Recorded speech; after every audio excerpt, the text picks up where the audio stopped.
Hi, I'm Dr. Stephen Zemanek. Today's question comes from St. Louis, Missouri.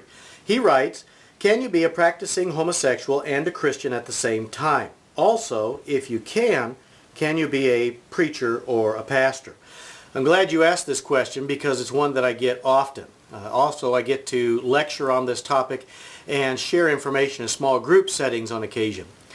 This is an amazing issue for the church because, at least in America, it seems most people in church don't really know what it means to be a follower of Jesus in the first place. We sound a lot like the guy who came to Jesus in the book of Matthew and said, hey, what do I need to do to get saved? Jesus said, well, what does the Ten Commandments tell you? And he starts to quote them, don't murder, don't steal. And Jesus said, well, just do that stuff and you're a shoo-in.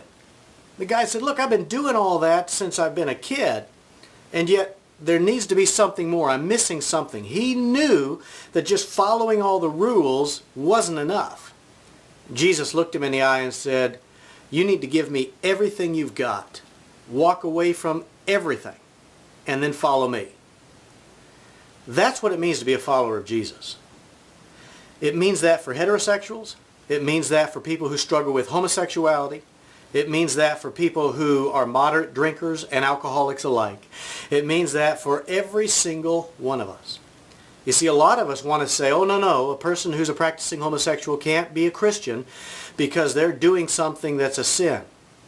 And yet, the same people have no difficulty gossiping, overeating, lying on their tax forms, all those other things that are equal in God's eyes as sin. The problem with sexuality for many of us is that it's so much a part of who we are. We have difficulty separating our sexuality from the rest of us. And I'm not entirely sure we're supposed to.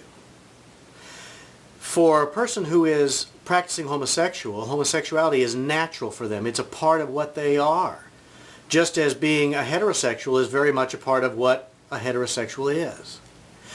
And what we need is someone or something from outside of us to look at our lives and say, okay, which parts of you are God-given and God-designed, and which parts of you are a result of the fact that we're all born in a sinful world with all types of twists and foibles in our personalities and character.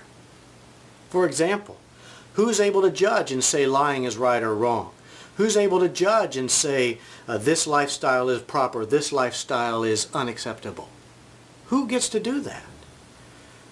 If we decide as human beings we get to do that, well, then our decision is equal to someone else's.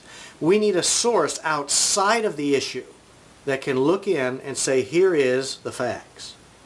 And that's what the Bible does. The Bible is able to look at all of us with all of our issues and help us understand that we need a vital relationship with God.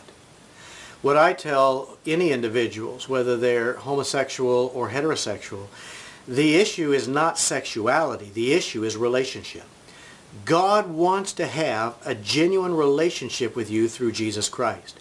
When you begin this genuine relationship with God through Jesus Christ, He will begin to help you in every area of your life to get rid of things that need to go and keep things that need to stay. That goes for heterosexual and homosexual. Homosexuals look at heterosexuals and say, look, you look at the divorce rate, you're doing it wrong. And I'd have to agree. We really are. What does this have to do with being a pastor? The Bible also lays out guidelines for what it means to be a pastor. Perfection is not the issue. However, the issue of heterosexuality is, because in the beginning God created Adam and Eve. Now don't turn me off yet. He created as opposites of each other.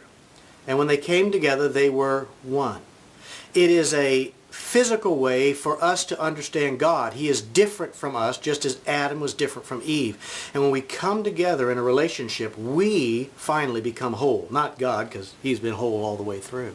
And the issue of marriage isn't about sexuality. The issue of marriage is about a testimony of what it means when opposites come together.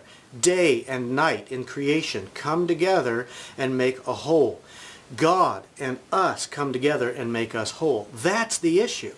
And so for a pastor to be running around with a number of women or men becomes an issue because we then are saying the same thing about God. That's why for a minister the issue of heterosexuality and homosexuality becomes a very real issue. Whereas anyone can become a follower of Jesus, God has a higher standard for those who get to serve the body on his behalf. Well, those are my thoughts. And remember, because of Jesus, life is good today.